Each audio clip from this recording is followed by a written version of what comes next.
Hey, what's up, everybody? Today, my very special guest I have joining me. You may best know him as the frontman of Yellowcard. Please give a warm welcome for Ryan Key. Ryan is going to be sharing some stories about his time in the industry and about the joy that music brings into his life. I've been a musical person since I was very, very small. Obviously, I don't remember the earliest stuff. My parents tell me that from a very young age, I was just putting on full Michael Jackson concerts in the living room.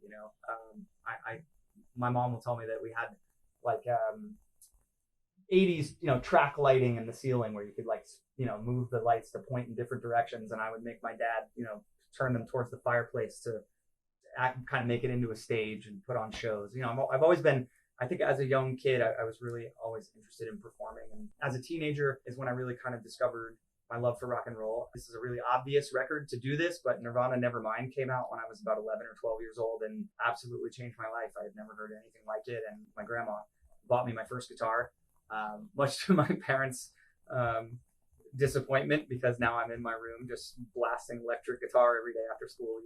But Nirvana really got me into rock and roll. And I had some friends in high school who were playing in local punk bands. And so I started to kind of learn more about that sound in the mid 90s, kind of Warped Tour and skate punk, West Coast punk rock sound. Just one little kind of thing happened after another, which led us to having all of the incredible success that we had. I joined the band in the spring of 2000. We got a very small record deal with a label in Santa Barbara, made our first independent record that fall. And a year and a half later, we got signed with Capitol Records. We made our sort of breakthrough album, I guess you'd call it, Ocean Avenue. We recorded in early 2003, and the record came out that summer. And I really have had, I think, a fun and interesting journey through music. At my core, though, I've always been a pop music kid. I grew up on really big, really successful, really popular music. So even when I was kind of making more underground, pop punk and punk music, just my sense of melody and songwriting, I think, always was inspired by the early stuff. Those just big, massive pop anthems that I grew up singing and listening to. So I try to just keep learning and keep becoming a better songwriter, throughout my life. And I'm just really lucky that I'm still here doing it. Yeah, man, I feel like we're mirror images of each other because I too am very versatile with my musical taste. One day I'll be into the pop scene, Mariah Carey, what have you, and then the next day I'll be playing some punk rock, pop punk, Green Day, Sum 41, The Offspring, and then the next day I'll be full on metal, Metallica, Slipknot, Korn. Yeah, man, music is who I am, and I am very versatile with my musical tastes. Cool. Yeah, same. As I've gotten older, honestly, my taste and my palette for music has really changed a lot, and it's kind of, people are sort of surprised sometimes to hear it. But I listen to mostly electronic music now. I don't necessarily listen to, like what you would hear in a nightclub in Las Vegas when I say electronic music or EDM. I definitely listen to more vibey electronic stuff. I'm really trying to get into career-wise outside of Yellowcard, trying to get into scoring for film and television. So I really like listening to music that builds really big, massive walls of soundscape and kind of comes and moves in almost classical movements, like classical music does.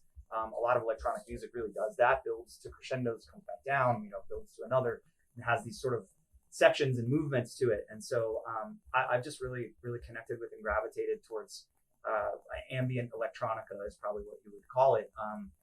Later in life. So that's what I listen to now. But it's just to your point that like my palette is so wide and vast. Some days I just want to go put on a Radiohead record. Some days I want to listen to something from like our scene. I want to listen to a Taking Back Sunday record or something like that. So I also really kind of shape shift as far as what kind of music fan I am depending on the day. I advocate for autism and I have autism myself. What's your familiarity and knowledge about autism? I fully love and support what you're doing.